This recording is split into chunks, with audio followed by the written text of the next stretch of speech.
പരിശുദ്ധ പരമാധികാരുണ്യത്തിന് എന്നേരവും ആരാധനയും സ്തുതിയും പുകഴ്ചയുണ്ടായിരിക്കട്ടെ. അനന്തകാരുണ്യത്തിനായ ഉറവിടമായ കർത്താവെ, ഞാൻ അങ്ങേ സ്തുതിക്കുന്നു, ആരാധിക്കുന്നു, മാത്രം അങ്ങേക്ക് നന്ദി പറയുന്നു. നിന്റെ കരുണയും സ്നേഹവുമാണ് ഓരോ നിമിഷം എന്നെ നയിക്കുന്ന ഉത്തമമായ ബോധ്യത്തോടുകൂടി ഞാൻ നിന്നെ സ്തുതിച്ച് ആരാധിച്ച് മാത്രം അങ്ങേക്ക് നന്ദി പറയുന്നു. കാരുണ്യവാനായ കർത്താവെ, നിനക്ക് രൂപം നൽകിയ ദൈവത്തെ നീ വിസ്മരിച്ചു എന്നുള്ള സങ്കീർത്തന വിലാപങ്ങളെ ഞങ്ങൾ ഓർക്കുന്നുണ്ട്.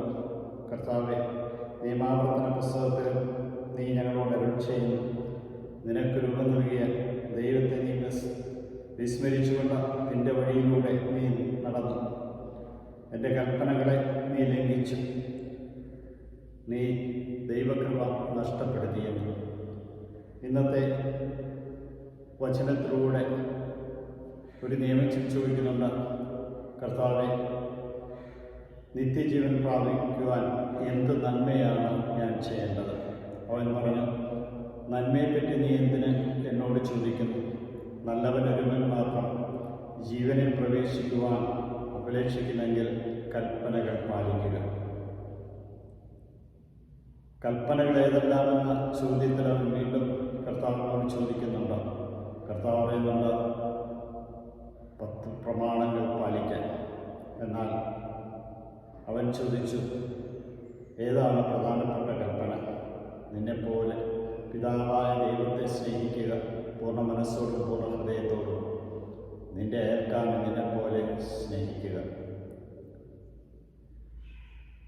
ഈ കൽപ്പനകളെല്ലാം ഞാൻ ചെറുപ്പം മുതലേ പാലിക്കുന്നുണ്ടെന്ന് അവൻ പറയുന്നു. കർത്താവെ, നീ പറയുന്നു, ഒരു കുറവുണ്ടാകും, നിനക്കുള്ളതെല്ലാം വിറ്റ് ദരിദ്രർക്ക് കൊടുക്കുക. അവൻ സങ്കടത്തോടെ പോയി എന്ന തിരുവചനത്തിലൂടെ പറയുമ്പോൾ ഞങ്ങൾ ഓർക്കുന്ന, കർത്താവെ, ഞങ്ങൾ സ്വന്തമാക്കി വെച്ചിരിക്കുന്ന പലരും വിട്ടുകൊടുക്കാതെ നിത്യജീവൻ സ്വന്തമാക്കുവാൻ കഴിയുകയില്ല.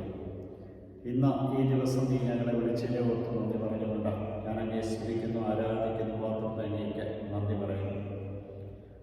അങ്ങയുടെ ശിഷ്യനാകുവാൻ ആഗ്രഹിക്കുന്ന ഒരു വ്യക്തിയോട് അങ്ങ് പറയുന്നത് തന്നെ പരിചയിക്കാനാണ്, തനിക്കുള്ളതെല്ലാം വിട്ടുകൊടുക്കാനാണ്, എങ്കിലേ നിത്യജീവൻ പ്രാപിക്കുള്ളൂ എന്ന്. ധനമോഹമാണ് എല്ലാ തിന്മകളുടെയും കാരണമെന്ന് പൗലോസ് തിമോത്തിയക്കാർക്ക് എഴുതിയ ലേഖനം 6-ാം അധ്യായം 10-ാമത്തെ വാക്യത്തിൽ പറയുന്നുണ്ട്.